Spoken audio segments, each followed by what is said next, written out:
What did you think when Meek Mill dropped his response to Drake?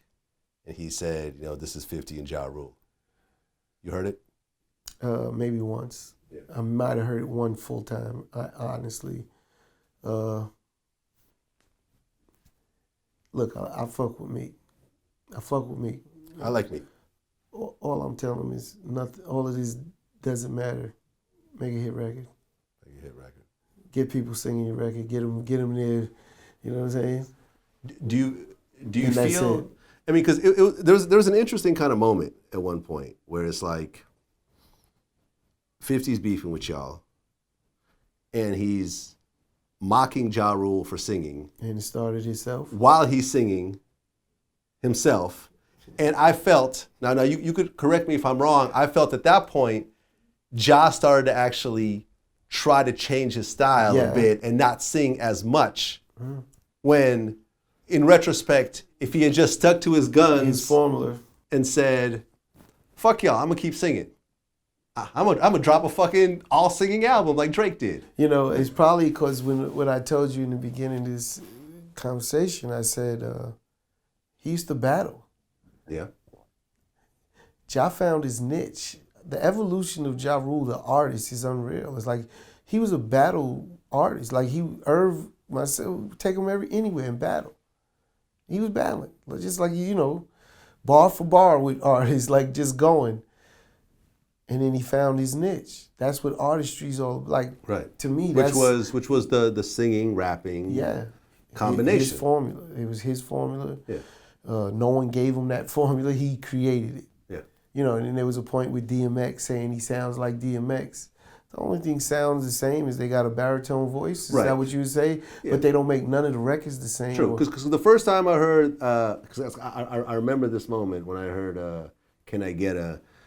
I met Sway for the first time on a plane, and we were talking about how, this Ja Rule dude kind of sounds a little bit like DMX, we don't know. But then Ja basically went and established himself completely. What's funny again with that, right, is you talked about Cash Money in this whole time. Cash Money clicked. Ja Rule's first. Yeah. Guess who was on his album? DMX. So how was he sounding like DMX when he put DMX on? I didn't know that. Okay, that's what, you understand what I'm saying? With Mike Geronimo, it was DMX getting on over there. That was Ja Rule putting, you know what I mean? But everyone got it backwards. It was like, and it's not that they have the similar sounding voice, but they don't make any records the same. No. You listen to their records, it's nothing like each other. Yeah, and when you look at where Ja Rule is in his life right now, and you look at where DMX is in his life DMX right now, has an issue, a different issue. Drug problems and so forth. Yeah, he has a different issue, right? He's had it ever since I know him. Yeah, well, I interviewed his ex-wife, and he was doing drugs and robbing people for drugs before he ever had a record deal. Yeah, that's what he used to do. Yeah. So at the end of the day, that was DMX. It was DMX. That's it. The Irv brought him to Leor with his jaw wide shut in 2 different boots. We used to pick him up out of a house that had nothing in it. No doors, I heard. Nothing, windows, nothing. Blow the horn, he come, I'll be right out. Come back down. DMX, I love DMX. Like I would see him and always, back then, if I seen him anywhere, come on, let's go get something to eat. Boom, throw him in the car, we go get something to eat or something. Well, I remember at the height of DMX, I remember him breaking records where like he had 2 #1 albums dropped in the same year. Yeah, that was one of his records. Which was like #1 albums. At that time, dropped in the same year was unheard of. Unheard of back then. And I even think I don't know how many people have done that since, but maybe not #1s. They might have did it, but they didn't go #1. That's what I'm saying. Like, because today music burns at a faster rate, so you could do it more logically today than back then. It's part of what I tell people with Adventures is, back then we could get away with 3 singles, and we're covered for the year. Back then, now you have to be ready to be. Well, I mean, back then, I'll take it one step further for you. The way MC Hammer went diamond, was he put out "Can't Touch This." Yeah.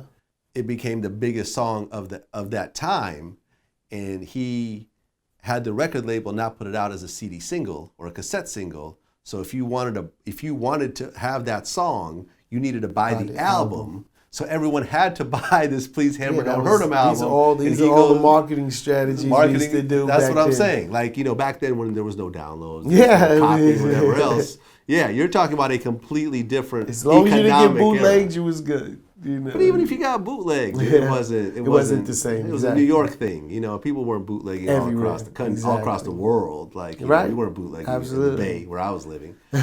You know what I'm saying? So Different how times change, and it's crazy.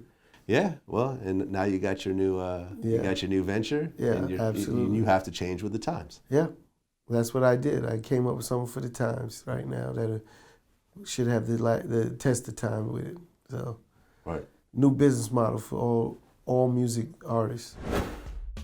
Have you ever met Khloe Kardashian? Yeah, no, it's Yeah. a lovely girl. Yeah. There was a rumor that the two of you hooked up. Is it? Yeah. Fucking no, I wish I knew about that. Nah, it's not true. Nah. It was supposed to be in Australia. I don't know if God is a man or a woman, but I definitely know that bitch is the devil. For sure. Why so? Why so? She destroyed lives.